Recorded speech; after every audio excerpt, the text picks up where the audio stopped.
lorsqu'on lorsqu'on s'amuse, on va dire, avec les outils et les méthodes de l'intelligence économique, c'est qu'on se dit, mais est-ce qu'on n'est pas sur une frontière de l'espionnage économique? On va se dire, on va lui donner, il va me donner. Sauf que si je partage des informations sensibles, l'IA va s'entraîner sur ça. Il va apprendre sur ça.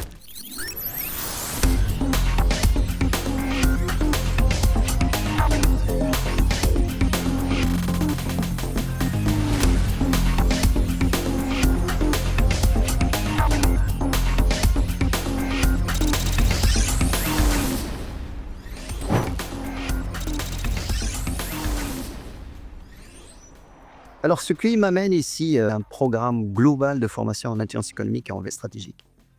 Pourquoi je vais insister sur le terme global parce que jusqu'à aujourd'hui, je n'ai jamais vu une formation qui soit aussi large, c'est-à-dire qu'elle va traiter de veille, de l'information, de l'influence, du lobbying, du renseignement, de l'historique des concepts, de l'évolution des concepts, des outils, des méthodes.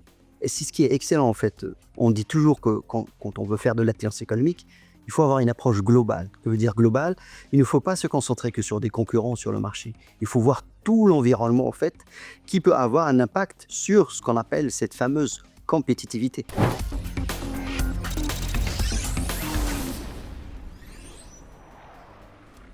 Je définirai l'intelligence économique parce que je vais inclure la veille dedans. C'est encore plus simple.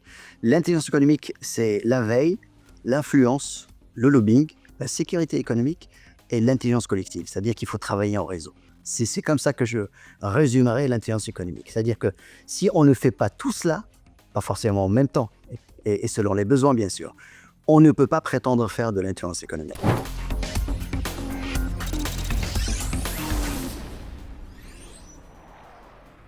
Alors, il y a différents défis auxquels les professionnels peuvent être confrontés. Le plus répandu, c'est celui de l'espionnage économique. Parce que souvent, quand on montre quelles sont toutes les possibilités que l'on peut faire, que l'on peut avoir, lorsqu'on s'amuse, on va dire, avec les outils et les méthodes de l'intelligence économique, c'est qu'on se dit, mais est-ce qu'on n'est pas sur une frontière de l'espionnage économique? Et c'est là où il y a le deuxième défi qui va rentrer, qui est totalement lié et qui permet justement de réduire ce biais d'espionnage économique, c'est la déontologie et l'éthique.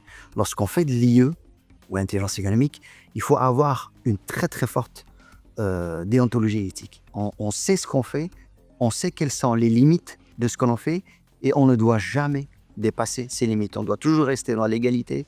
Nous utilisons des sources d'informations ouvertes. Ouverte ne veut pas dire gratuit.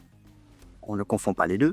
Nous utilisons des méthodes testées et reconnues. Et surtout, on s'adapte aux besoins et au terrain. Et quand je dis le terrain, par exemple, on s'adapte à un pays. C'est ce qu'on appelle d'ailleurs l'intelligence culturelle. On va s'adapter au terrain. Un exemple très très simple. Si vous allez rencontrer des producteurs dans un secteur agricole et d'un produit particulier, vous n'allez pas vous dire je vais prendre mon ordinateur portable parce qu'on va travailler sur un bureau et on va discuter. Vous pouvez vous retrouver sous une tente dans la rue. J'en parle parce que ça m'est déjà arrivé sur un secteur. Mais c'est ça le terrain. Il faut s'adapter au terrain et l'important c'est toujours faire notre mission.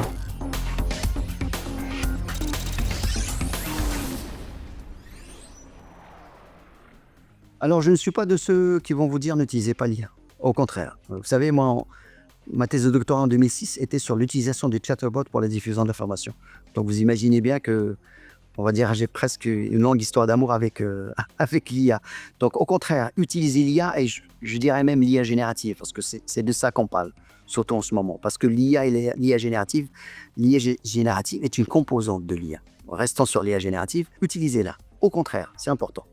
Mais comment l'utiliser? Il faut être sensibilisé. Par exemple, on ne va pas partager d'informations confidentielles avec l'IA parce qu'on est tenté. On va se dire, on va lui donner, il va me donner.